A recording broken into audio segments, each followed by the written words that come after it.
Sea&Learn program, we're always talking about field projects. How you get those beautiful Sea&Learn t-shirts. The only way you get one, do a field project.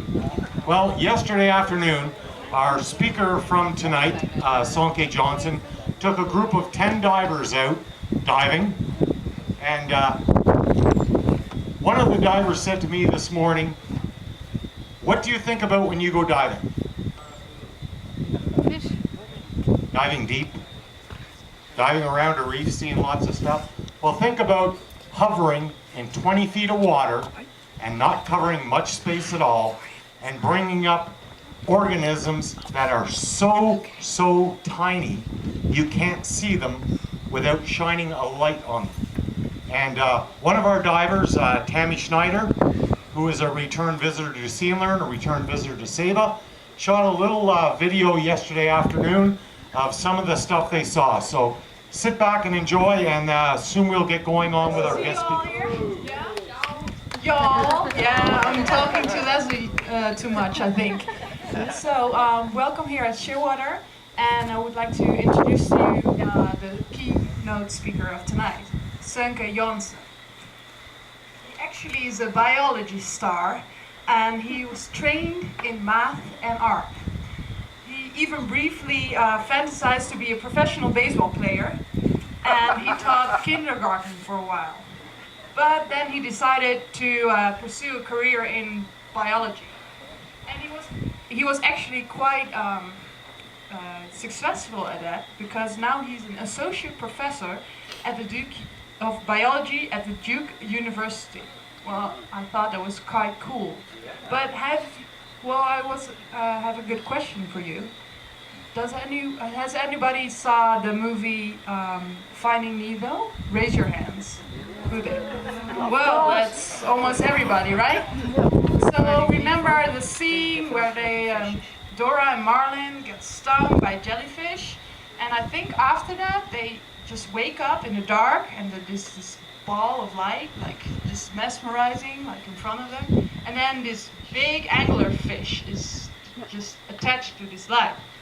Well, Mr. Johnsen actually advised the makers of Finding Nemo on how these creatures look like, and how the light looks like in different depths. So I would like to quote actually one of the turtles of the movie.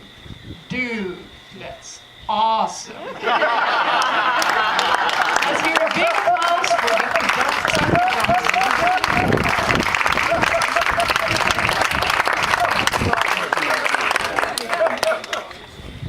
Ja, well done. Wow, can't beat that. Okay. Can people hear me? Yes. Good. Okay, now can I see the screen? Can you guys? What? You're gonna have to get out of the wind a little bit. Okay. Look towards the middle. See this well? All right, well, you're not going to see much on that one. Okay. Clouds. Okay. All right. So, thank you all for coming. Really appreciate it. And thanks to Saba for hosting me for this week. I've just had a totally wonderful time. This is an amazing place. So what I'd like to talk to you about today is what exists when you go past this island. Next slide. So this is just bathymetry of Saba. You can sort of see Saba itself, the island is the black area in the upper right, and then what you're looking here are sort of contour lines going down into the ocean. And when you're diving, you're sort of confined to that very thin area at the top, that sort of red part there. It's going down to maybe 30 meters at the most, possibly 40 or so. But then you can see that it just keeps going down. And if you go offshore here, let's say 10, 20 miles or so, or in certain directions even less, pretty quickly you're at hundreds of meters of water, eventually thousands of meters of water. And this is sort of the dominant sort of biome of our planet. It's sort of the open ocean water column. I mean, we all know that the ocean covers, about 3/4 of the Earth's surface, but the ocean is also tremendously deep compared to life on land. The average depth of the ocean is about 2 miles, 10,000 feet, about 3,000 meters. And And so it's an enormous volume. It's actually about 99.5% of the Earth's livable space. And so if an alien were to come to the Earth and stick down his or her its hand, pull out an animal, they'd be pulling out an animal from the open ocean. And so what I'd like to do today is give you a tour of this open ocean world that surrounds the reefs of Saba. And we're going to start at the very top, at the surface, and we're going to work our way down to a depth of about 1,000 meters. So we're first going to start at scuba depth, look at some of the animals there. Then we're going to get into a submersible. We're going to take that submersible down through the water column and look at a lot of the different animals that live there and talk a little bit about why they look the way they do and act the way they do. And then eventually the submersible is going to land on the bottom at a depth of about 1,000 meters. I'm going to show you what some of the habitat there looks like. I'm using cameras from that submersible and with a little bit of luminescence. Okay, next. This is just sort of showing you the tour here. We're going to start at the top with animals that you're pretty familiar with, and then work all the way down to really strange critters. Is the wind a problem with the mic? Would it be better if I went to the other side? Okay, try that. Right there. Don't get too close to the end. Right there is good. But I won't know what I'm looking at. Didn't memorize it. All right, well then I guess I better come back out here again. All right, next. Okay, so this first part is going to be at scuba depth, but it's a really unusual sort of scuba diving in that you're not on a reef, you're not actually seeing any bottom at all. In most cases, the bottom's about 1,000 meters down, 2,000, 3,000, 4,000 meters down. So if you drop anything, it's gone for good. We had one guy when we were diving, he dropped about $1,000 camera, and we knew that, you know, when we finished diving, we cleaned up our stuff, hosed down our gear, we went eating lunch, the camera was still going down. It took that long to get to the bottom, so it gives you an idea of like how deep this is. And we work from a, can you go back actually? We work on a tether system because there's really nothing you can use for reference at all. And it's very easy while you're fighting to get an animal into a jar to sink to, let's say, 100 meters depth, and then you're in really big trouble. So we're tied up in a tether system, we swim around with little jars, and we collect all kinds of different critters down to a depth of about 30 meters or so. Next. This is one of the animals we see down there pretty often. I think they're actually also around the island here. This one's called Orchistema. It's a jellyfish. You can see that it's just really, really wonderfully clear, which many of these animals are, but then it has these funny little yellow feeding tentacles. Next slide. This is actually the jellyfish from Finding Nemo. When there's that whole giant school of jellyfish and they're bopping from a one to one to one, this is the one. But this one is actually in really big trouble. You can see the belly of the jellyfish on top, looks like a nice happy jellyfish, but then you see this weird thing hanging below. This thing hanging below is actually a parasitic sea anemone that swims in the water and latches on to the feeding appendages of jellyfish. So basically any kind of food that this poor animal gets is immediately devoured by this anemone, which whenever it doesn't get enough food, starts munching on the rest of the jellyfish. So this would be like, you know, having some sort of nasty alien wrapped around your head, getting all your food first, and when it's unhappy, dissolving your head too. So not a good life for this particular jelly. Next. This is an animal that actually is right here, and we saw a number of these on our dive on Thursday. It's called a comb jelly or a ctenophore. The actual name of this one is called Oceropsis, and it sort of looks like it's coming out actually like a hand, and that's actually how it swims. It sort of claps this bell together and moves through the water. And it's about as clear as glass. It looks really iridescent when you see it up near the surface. Next. This is a really pretty guy. It's actually a swimming snail. It's a snail that instead of crawling on the ground spends its entire life swimming through the water. And neat thing about these guys is you see all the little white dots on it. They're not normally there unless you touch it. And so as soon as you touch it, all these beautiful little white dots appear. And one of the fun things we like to do when we go scuba diving is sort of touch them as they go by, because they sort of light up like little Christmas trees. Next. This is a swimming snail again. Have any of you heard of nudibranchs? Sort of colorful little snail-like slug things that crawl on the bottom and have all sorts of bizarre patterns. This is one that actually lives out in the open ocean and more or less lives its life like a fish. It's actually got a little tail and can swim along And then we also have octopi. This one, of course, is on the bottom. Now we've actually stepped back to the shore a little bit to show you a few bottom animals before we go deep. Next. And then we have a whole lot of different kinds of crustaceans, mostly different sorts of shrimp. They look all sorts of strange different ways. This is actually called the sexy shrimp because it sort of sits on the ground and then waves its butt back and forth like this to attract females. I'm not sure how successful it is at it, but it's actually only about a centimeter long, so you really sort of got to give the guy credit. Then you have other shrimp like these guys, and what you see in a lot of these sort of midwater animals, the ones sort of swimming out the water, they have these long, long appendages that go out in all directions. They just look really crazy. Next, please. And then you have these. Some of you may have seen these on the reef. This is a cleaner shrimp. This is another one of these animals they like to feature in Finding Nemo. The funny thing that lived in the fish tank that had a French accent. Yeah, exactly. That guy. Yeah, this is one of those. It's a peppercorn shrimp. And they have a fun cleaning mutualism with fish where they'll go up and clean them up. This is a larva of a relative of a flounder. So before flounder actually get to the bottom and just lay there and have two eyes open the side of their head, they actually look like fairly normal fish swimming through the water column. Next. And then this is actually a larva of what's called a scorpion fish. These later on sort of look like big and red and have funny big eyes. Next. And then this is, keep this guy in mind. It's a real favorite in my lab. I'm not sure why, but everybody loves this guy, I guess because he looks so cute. He is the larva of something called a sea toad that's very, very deep. Lives at least 1,000 meters down. Next. And then this guy is sort of a personal favorite of mine. It's called Cristogenes. And if you look, look on his dorsal fin, you see all those little spots and all that, just this nice festive little arrangement. And he's, so proudly displaying. This is an open ocean fish, and it's really only about a centimeter long.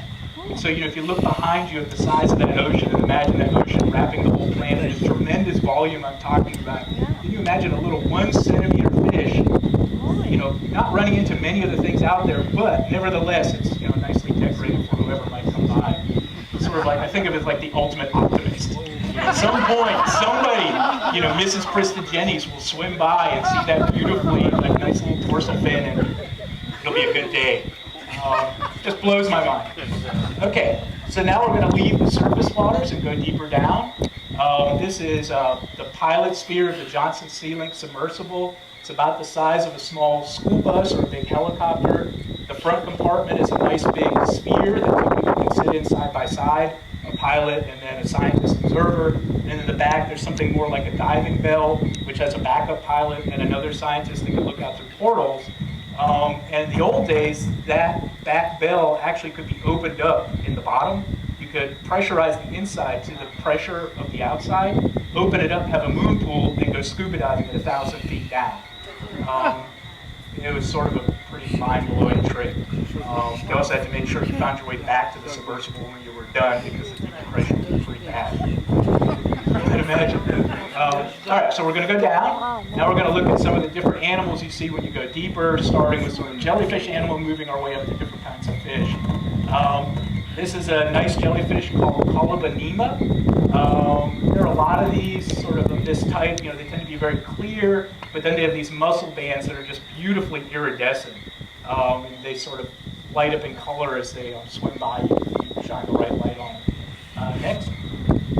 This guy has a really small, it's only about 1 centimeter across. It's called Pantachogon. And I like it because he's got a lot of different colors on it. He's got sort of a red gut, which is that little red blurry ball sort of right there. And then those squiggly lines going across, one after the other, they're sort of orange, where it keeps the gonads, basically eggs, sperm, and so on. And then the iridescent colors, you see the blue and other things there, are the muscle bands, again, catching the light of the flash. Next. This guy is called Aegina. It's another kind of a jellyfish. He has 4 tentacles. They have this sort of really nice lemony kind of color. And actually, their species name is citrata because like citrus. Next. I like this guy. He's called Vampirocrosata.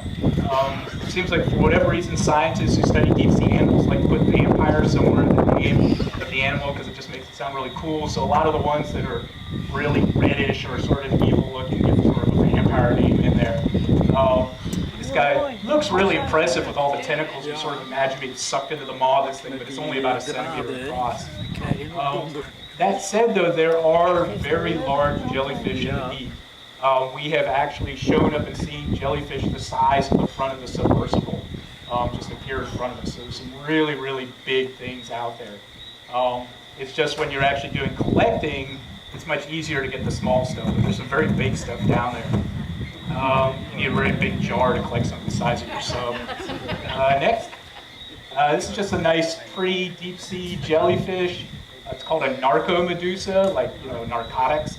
I actually we don't know what particular species this one is. Next. These guys are really common all over the ocean. It's called paraphila. I like it because it looks like there's a little Hershey's Kiss buried inside of it.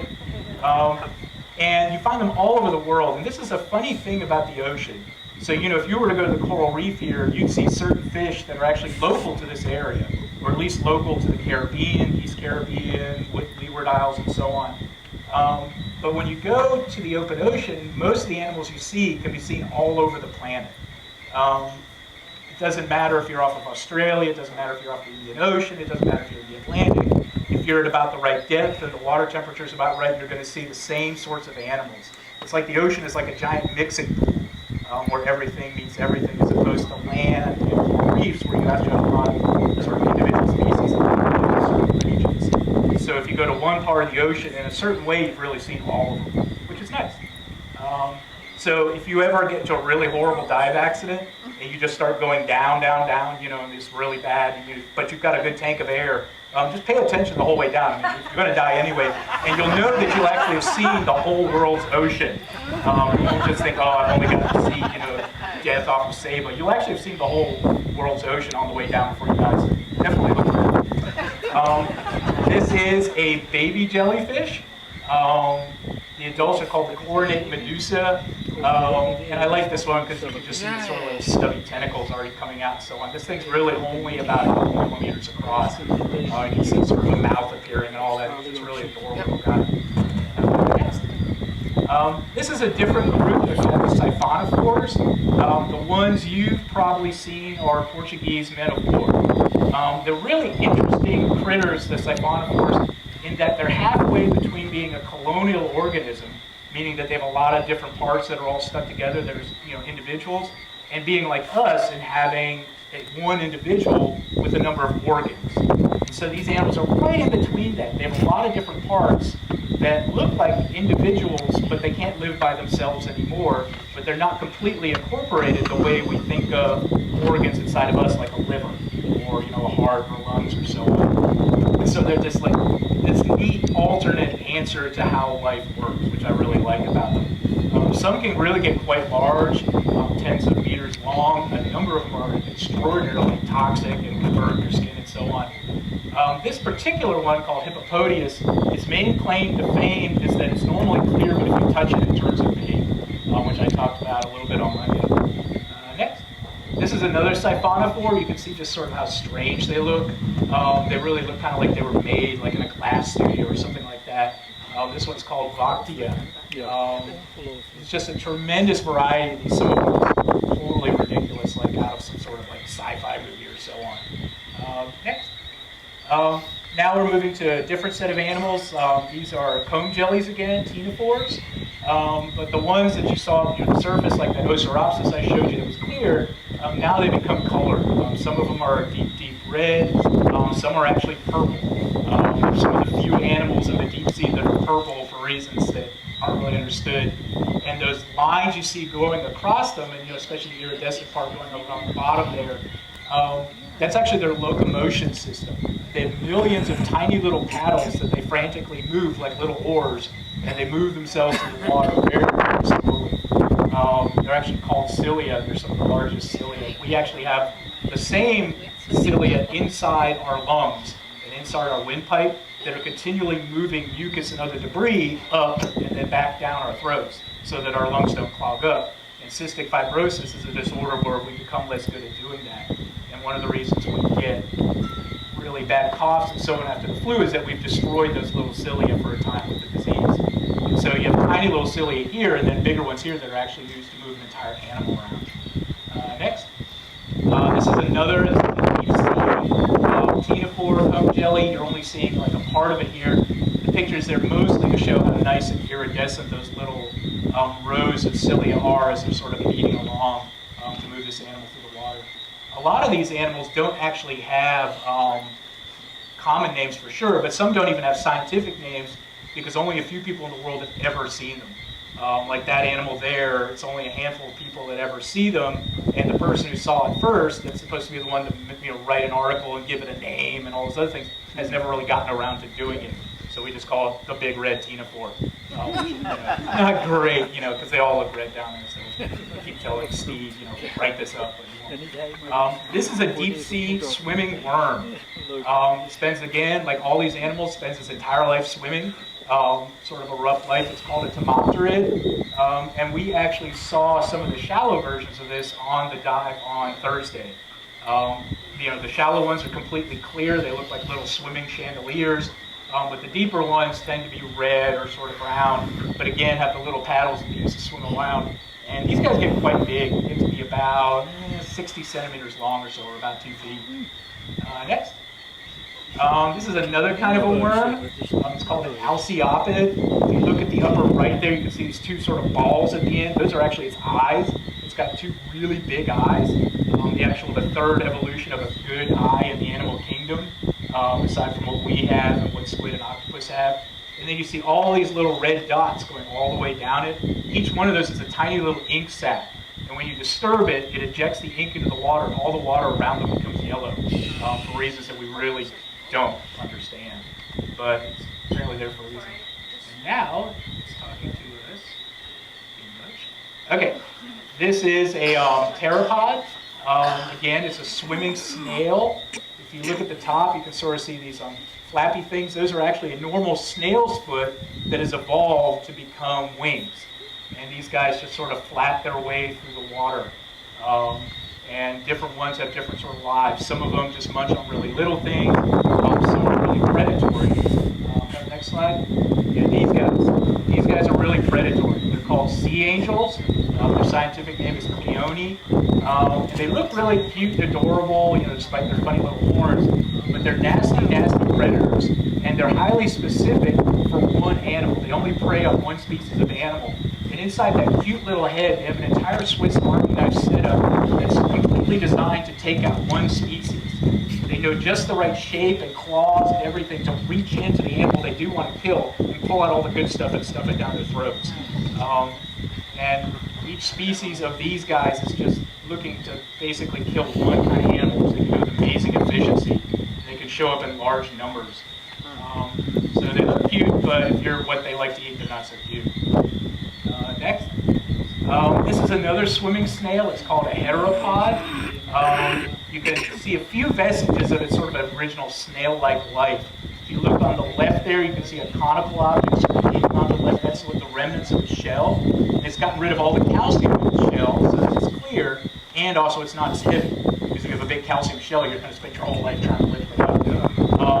And to the right there, you see the sort of fin sticking out. That's what's left over of its foot that it now uses to paddle through the water. And if you look at the upper right, you can see a really strange eye and a mouth. The eyes in these guys are really, really weird in that the retina, instead of being like, a big area like the retina of our eyes, the retina is actually a line. It's a whole bunch of little cells all in a row. It scans the image into its brain one line at a time. And so it sort of looks like that, and then it just sort of gets them in one line at a time and then paints it back into its brain. It's one of the few animals that more or less works like a television set in reverse. Next. This is a deep sea octopus. But not an octopus that lives on the ground. It's an octopus that lives in the water its entire life. It's called Japatella. It goes in two different morphs depending on what's happening to it.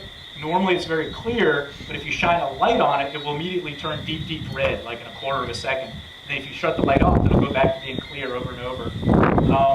These guys are just strange all around details. When they're ready to mate, they have a yellow light organ that completely surrounds their mouth that they turn on.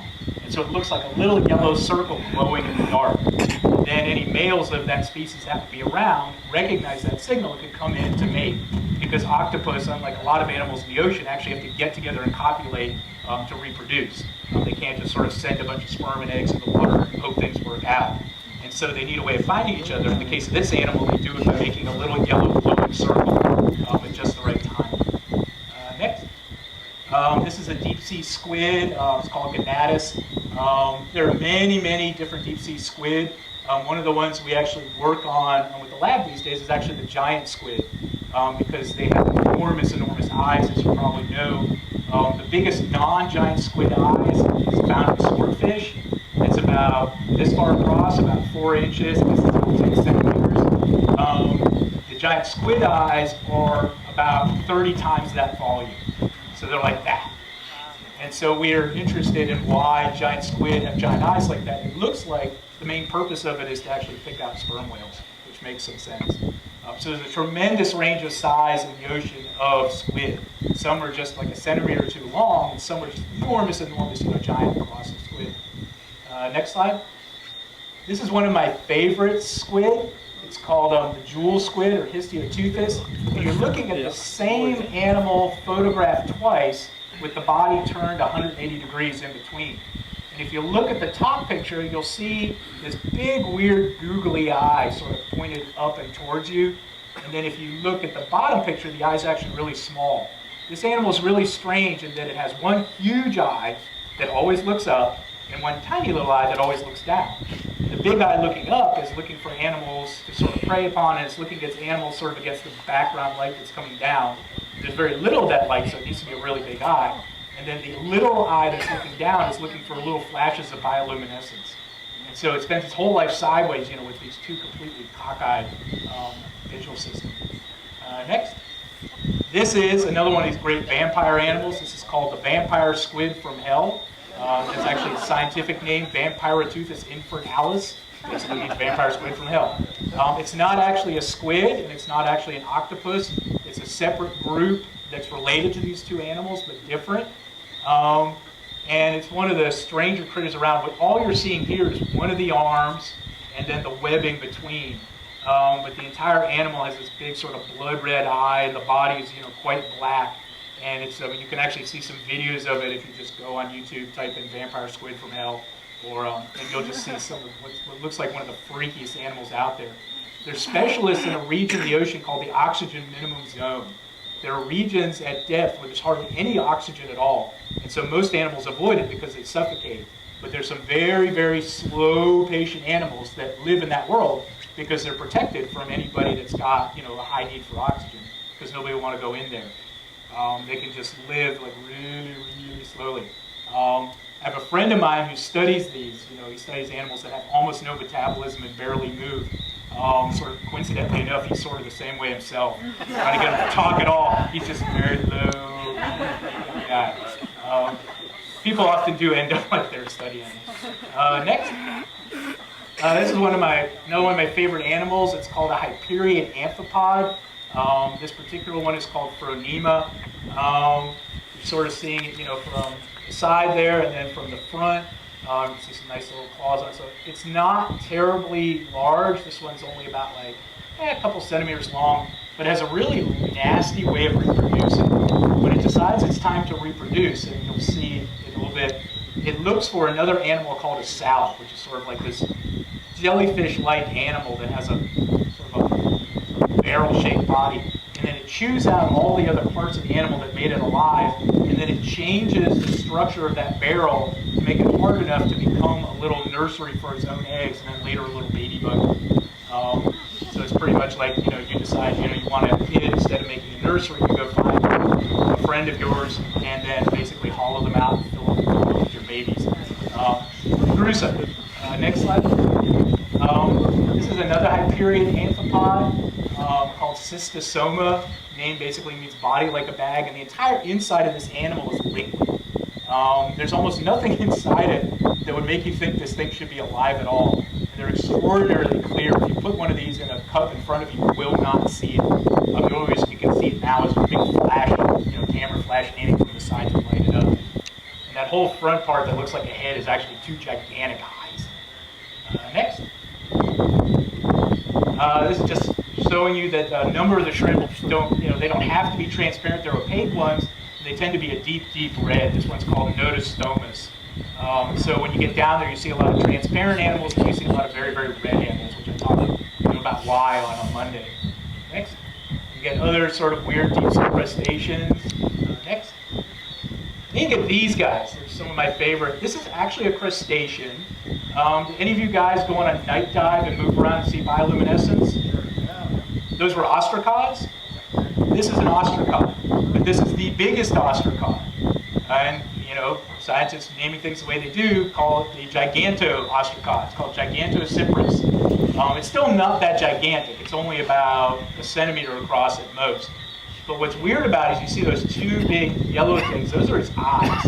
But instead of having lenses, to focus the light like a normal eye does, it has two big retroreflector mirrors, just like they have in headlights. And they focus the light onto a retina that actually sits in front of the mirrors. And so you can actually look at these things and see the big sort of silvery gold headlights staring at you. And they just sort of cruise around pretty deep down, about 1,000 meters down. So we always pick out a few of these whenever we go do a trawl or a dive. Next. And now we get to fish.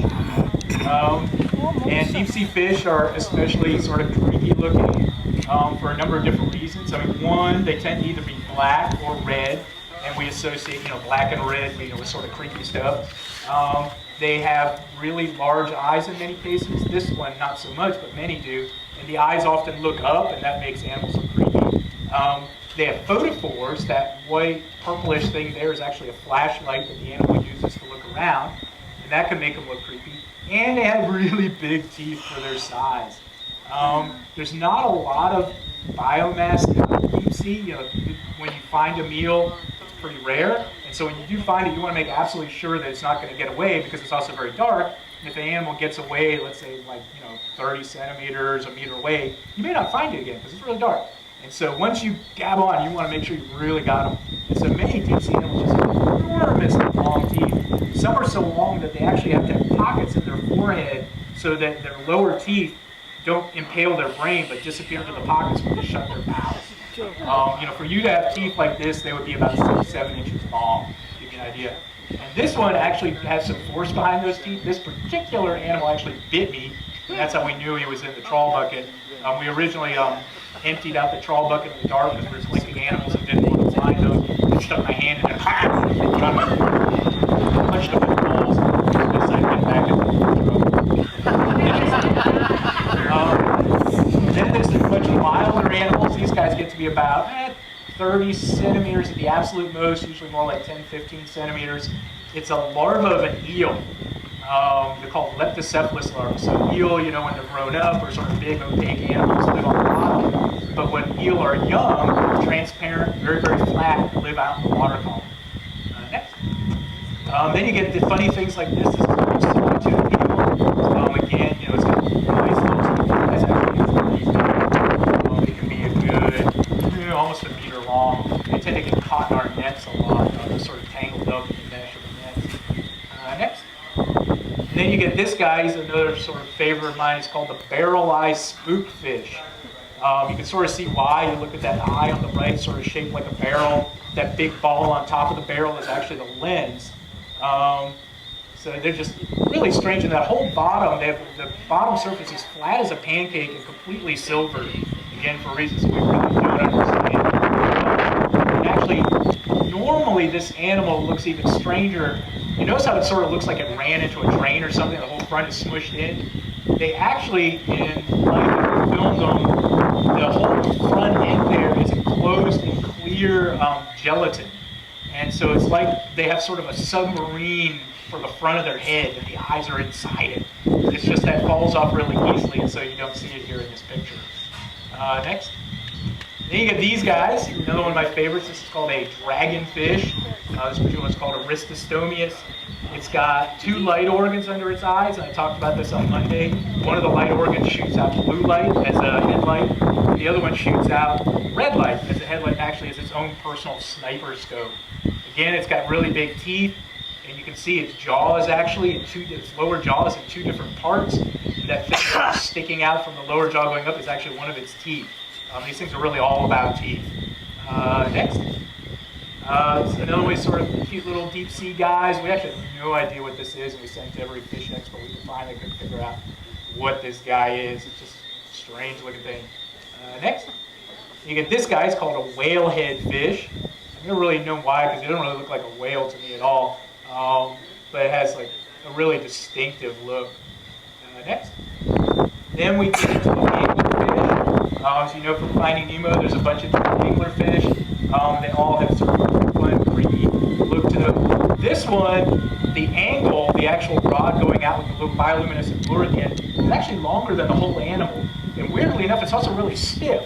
And so we never really figured out what it's up to, because if you're trying to fish, I mean, I'm sure how the animal actually catches anything with its mouth that's actually gone for the lure. So we've never been able to sort that one out.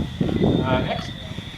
Then you get ones like this guy. It's called Melanocetus johnsoni. See, it's got a much shorter lure, sticking straight up in the middle there. It's got a little bioluminescent ball. You can see how its eyes are continually at it. Basically, it spends its entire life looking at its lure, hoping something will come by, and if it does, then it can chop it with those teeth. These guys are also famous because what you're looking at here is the female. The females are the large ones. The males are not that much bigger than that little lure at the end there. And the male's whole purpose in life, if you want to think of it that way, is to swim around until he finds a female. And then he will bite her on her side. And once he's done that, he'll never let go. And eventually his brain, teeth, digestive system, and everything else will dissolve, and he'll become a parasite on the female. And the only thing he actually has to offer in return is his sperm. And he'll just keep injecting that in periodically when she's interested, and she sort of keeps him alive. But he's basically like a giant wart. And she can collect multiples of this. She can end up with like, a good 10 of these things hanging off her, basically her own little portable scrotum. And the male gets a good deal out of this. He gets a free ride, and the female doesn't really have to bother with him much. And there you go. Next. Then you get anglerfish that have really, really complicated lures. Probably what's going on is they're not just used for luring fish, but they're also used to lure males of the right species. And so you end up with lures that have really complicated little patterns in them with lots of little things dangling down. Again, there's not that much known about it, so it's just one hypothesis. This one's called Eustomius. Next. And this is another one from the same genus. You can see how the lure in this one hanging down, looks different from the other one. And so the idea is it's sort of like this is the way, like, when you look at coral reef fish, they have all these different patterns and stripes and so on, and that's how they can sort each other out. In the dark, where you really can't see what anybody looks like, it doesn't matter if you have stripes. It doesn't matter, if you put on a nice jacket that day or whatever. All that really matters is what sort of pattern your bioluminescence means. And so you can imagine you spending your whole life in the dark, going to like dance parties where not only, you can't see anyone, but you can't talk to them, and the only way you can basically spot who's the right gender and who's the right species. Imagine, this dance party also has like monkeys and goats and stuff, is that you have special flashlights that you wave around. So imagine, a dating world like that, you actually start to think you're pretty lucky. Next. Then you get really weird critters that have nothing resembling body parts that you're used to at all. This is called an emerdian. At the lower left is its head. And the only thing that can really do with its head is it can actually eject a giant nose that will stick out almost as long as the animal itself that is used to attack things. Sort of a really weird critter that swims around the ocean. These are also found in mud flats and so on, but they're swim versions like these. Next. Okay, so now we're actually on the deep sea floor. I'm going to show you what the actual habitat looks like. These are photographs taken either by me with a camera through the passenger sphere of the submersible, or by me using a camera that's mounted outside the submersible in a really, sort of like the mother of all really good pressure housings.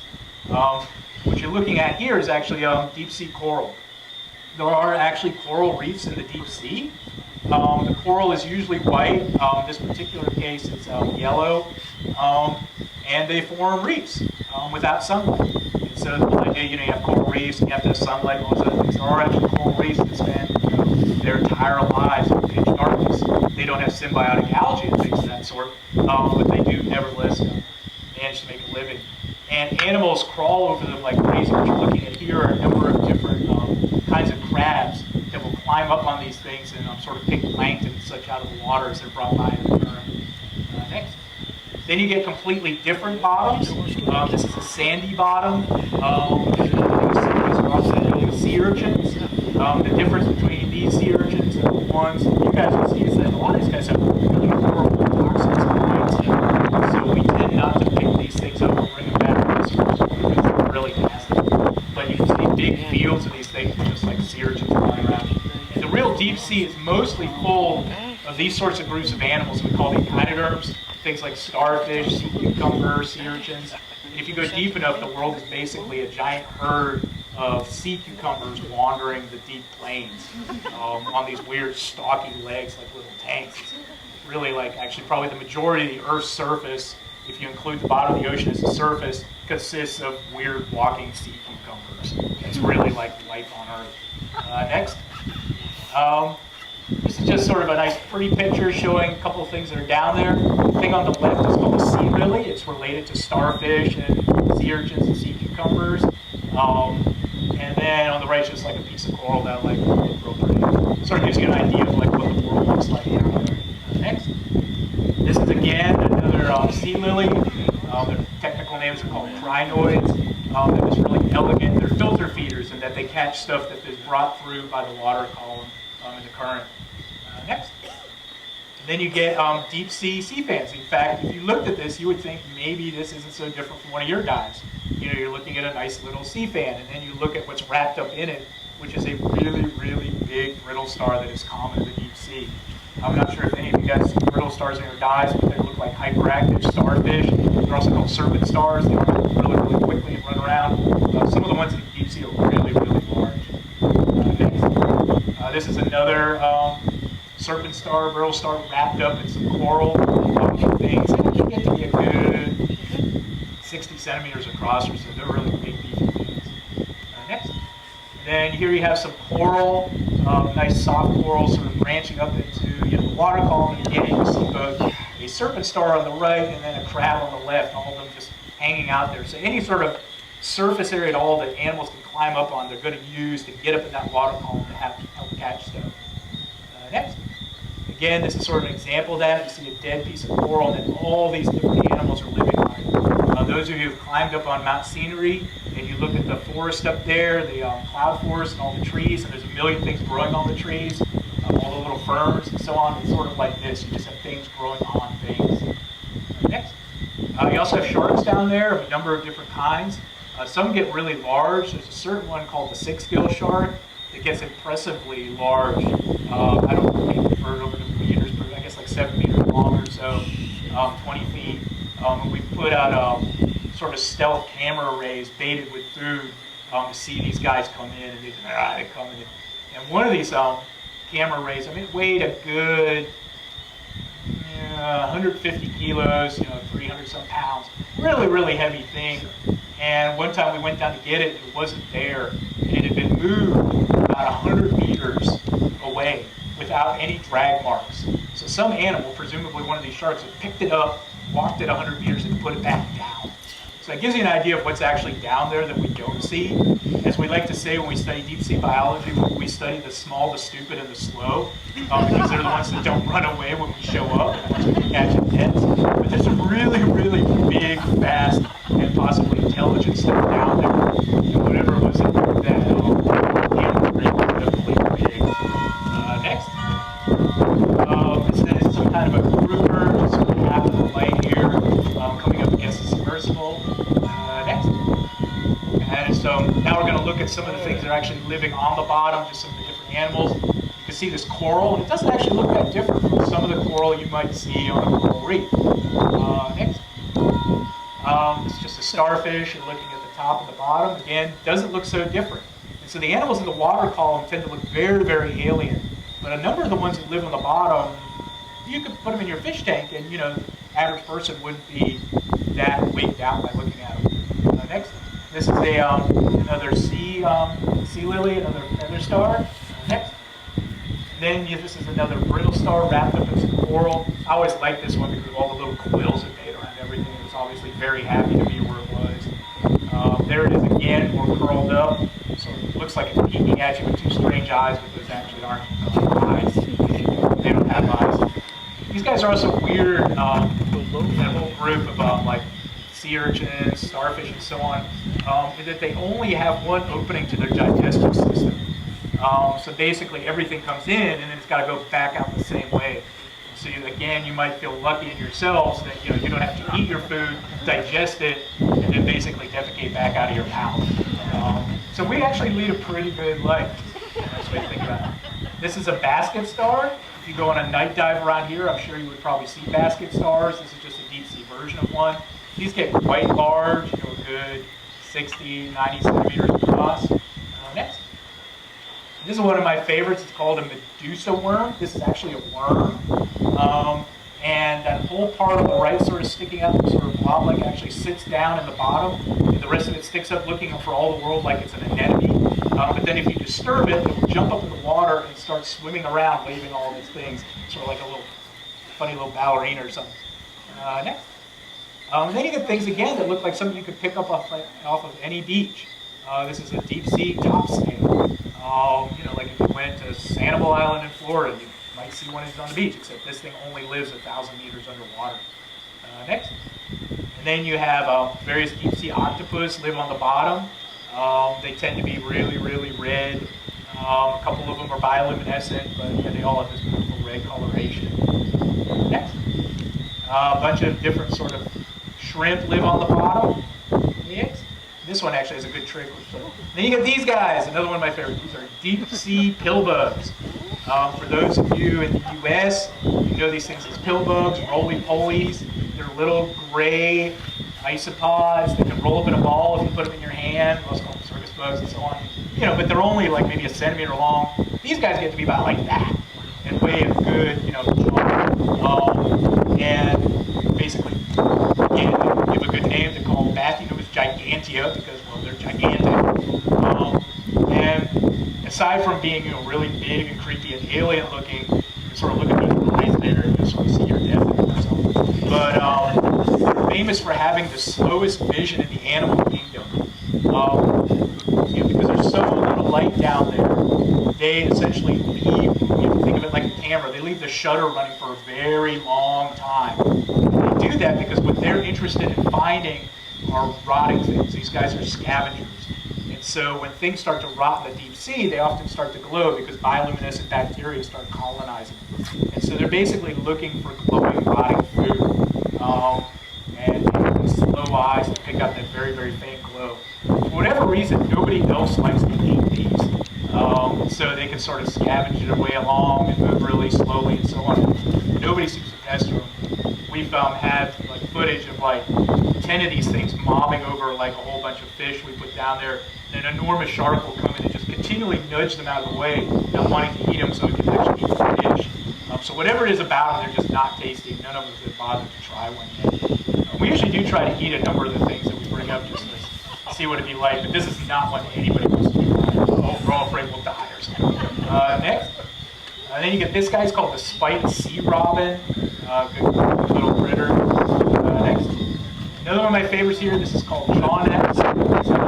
Remember that cute little larval guy that everybody likes, the little sort of white little, this is what it'll grow up to be. So it starts out kind of cute, swimming around the water column.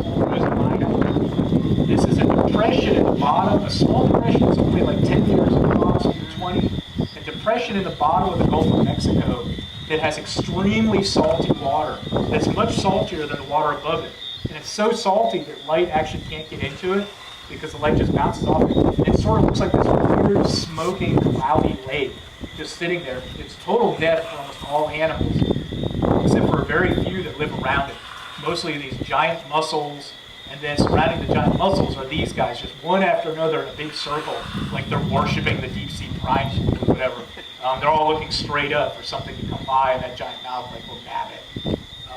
It's really one of the oddest things I've ever seen. And then depressingly enough, right next to it was a toilet. Somebody had thrown a toilet over the sea, and so these things like one of the great weird things in the world, and then next to it is like that. Next, you also get, like I said, deep sea sharks. I can't remember the name of this particular one, but you can see from looking close up, that looks basically like a shark. For those of you who've been to Voyages for sure, this is not what you see. What you see down here.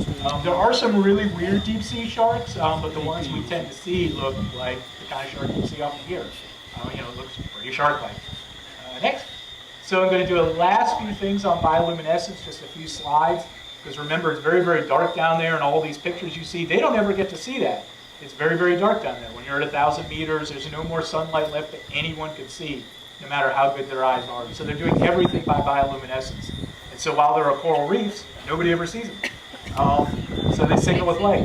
This is it's called a Venus flytrap anemone, and it has bioluminescent mucus. And so if you mess with it, it starts to secrete this very sticky, glowing mucus, and then you become covered with it.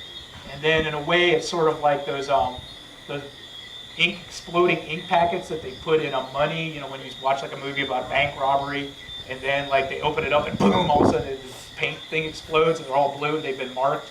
In a way, that's what we think this animal is doing, is that it's marking other animals for destruction by lighting them up. Because the second there's anything lit up, everybody's going to come in and investigate it.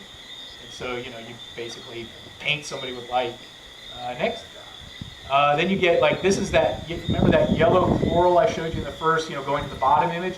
This is what it actually looks like when you touch it. It has all this beautiful blue, bluish green light coming on all over it. Next. This is what the ophiuroid would look like. Again, the blue you're seeing there is, all the blue light that comes out of it when you touch it.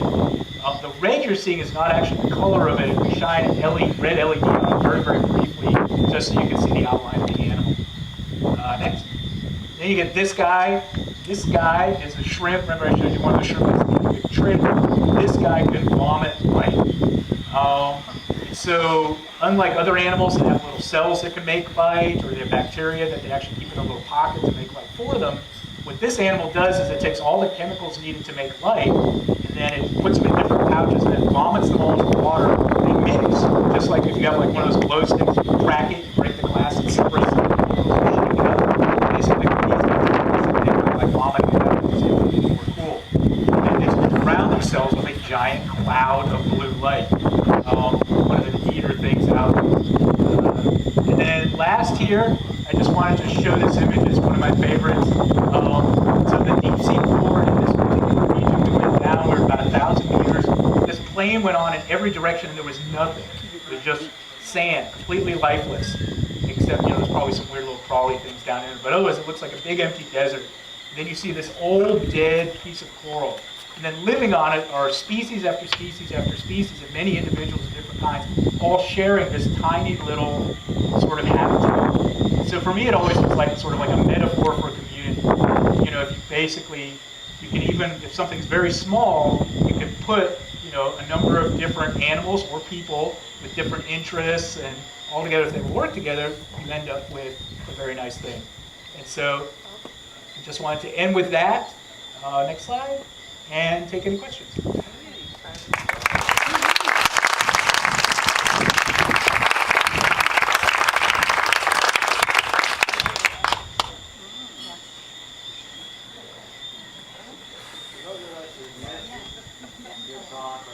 Yeah. Why is it that people drop the red down there? Red box? Yeah, so sort of like red is the new black in the deep sea. So water, if you go out here, you notice the water is blue. And the water is blue because it's very good at absorbing every other color but blue. So red light and all that, that's why your lips look black when you go deep. And so when you get to the deep sea, it's extraordinarily blue. It's like a laser. And so animals are red, not so that they can be red, but because if something's red, it means it's not reflecting blue. And so there's actually a pigment in the skin of red animals that makes them really, really dark in the blue. They're still able to reflect like the red, which is why they look red to us, but there's no red light down there. So if you go down there, they just look black, just the way red lips look black. And so some animals are good at making red, and some animals are good at making black. They both work equally well. It turns out invertebrates are pretty good at making red. Invertebrates are pretty good at making black. So if you go down there, you see a lot of red invertebrates and black fish. Yeah? How many hours of submersion did we just see to get all those pictures? I don't So the animals were actually photographed on the ship, but to get the animals, I mean, I've probably been on about 100 dives. And how long was the dive? Dives are usually about 4 hours, so definitely don't worry about it before you go down.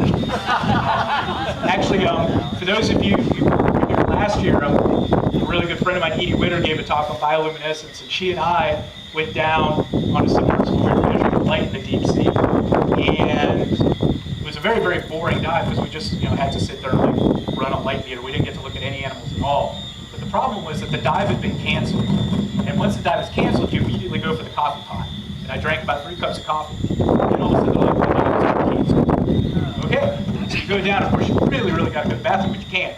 And so Edie, to this day, just mercilessly teases me about this, about being trapped for 4 hours. They don't have anything to use. They hand you a sponge. They say, "Here, go ahead, pee in the sponge." I'm going to pee in a sponge. You're all like 2 inches from somebody next to you. So yeah, it's about 4 hours, which is a long time if you drink coffee. It's better than Alvin, which is the one that goes down about 20,000 feet to the deep sea vent communities, because then you're down for about 9 hours.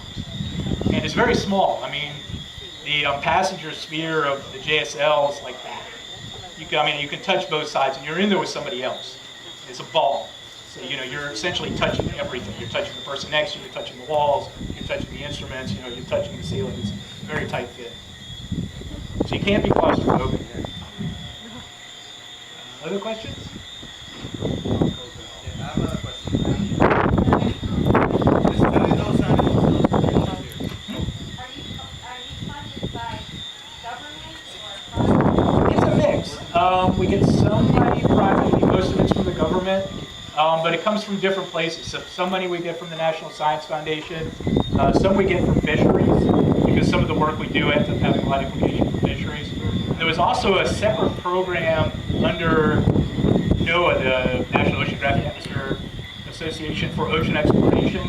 It was something put in by Bill Clinton before he stepped down that specifically is there to go explore new habitats in the ocean. So we get money from that too. So it's a mix. Some of it's actually from NIH. Because some of the work we do ends up having applications for medicine. Like we do a lot of work on cataracts, believe it or not. Because understanding how animals are transparent helps you understand how human lenses are transparent and why they stopped becoming so much ago.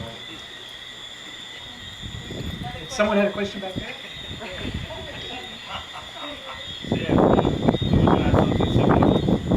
The issues when you're investigating research about those creatures, do you guys found out things that you can use for technology or for fields?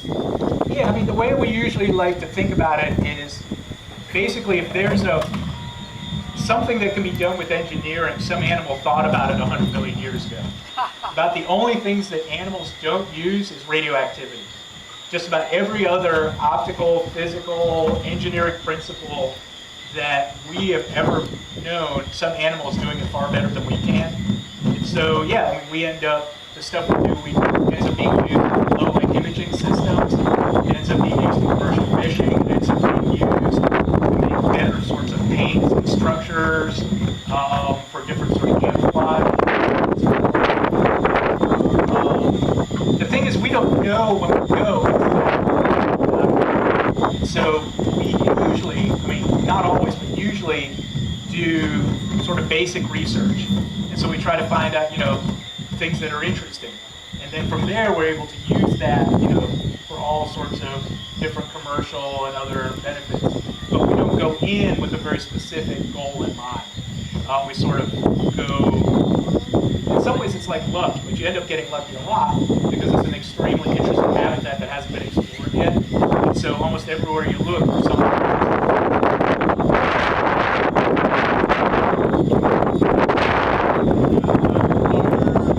Climatic change factors such as conveyor belt, things like that, are they going to actually severely affect these really deep environments? It's a good question. Yeah, I mean, if the conveyor belt actually turned off, it would, because that's the source of oxygen in the deep sea.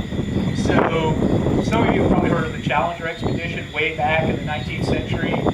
The HMS Challenger went out, did this many-year voyage to look at the deep sea. That was almost such a because there was any flowing from the deep sea at all. Because the idea is that there'll be no oxygen down there. And it made good sense. Why should there be oxygen down there? And the reason there is oxygen down there is because of the oceanic conveyor belt. Basically, oxygenated water at the surface is brought to depth. And so if that turns off, eventually, you start working through all the oxygen that's there. The more immediate concern is that the deep sea, because we don't see it, is a very much a not in my backyard sort of thing. And people have come up with remediation for things like CO2 and global warming using the deep sea. Like one idea was to take, the CO2 in the atmosphere, and then if you take it to the deep sea, it becomes sort of a slush. Actually, under that pressure, it compresses into sort of a slushy solid. The idea was to take basically all the CO2 that we're making too much of and just send it to the road sea. But the problem is, the problem is it's creating a vast killing zone all around it, that the CO2 just wipes out everything around it. And the other big immediate concern is that the increase in CO2 in the atmosphere is slowly acidifying the oceans. And you may have heard about it, farther up, reefs. But for many of the animals that live in the mid-water, they're very, very delicate. They have a little bit of calcium in their shells, but they need to have it. These are many of the animals that are pretty far down on the food chain too. And so when oceans become more acidic, it's more difficult to create calcium skeletons. And when they can't do that, they die, or they just don't live at all to begin with. And then all of a sudden the whole food chain in the mid-water, which again is by far the largest habitat on the planet, becomes completely and even though the deep sea is in some ways very far away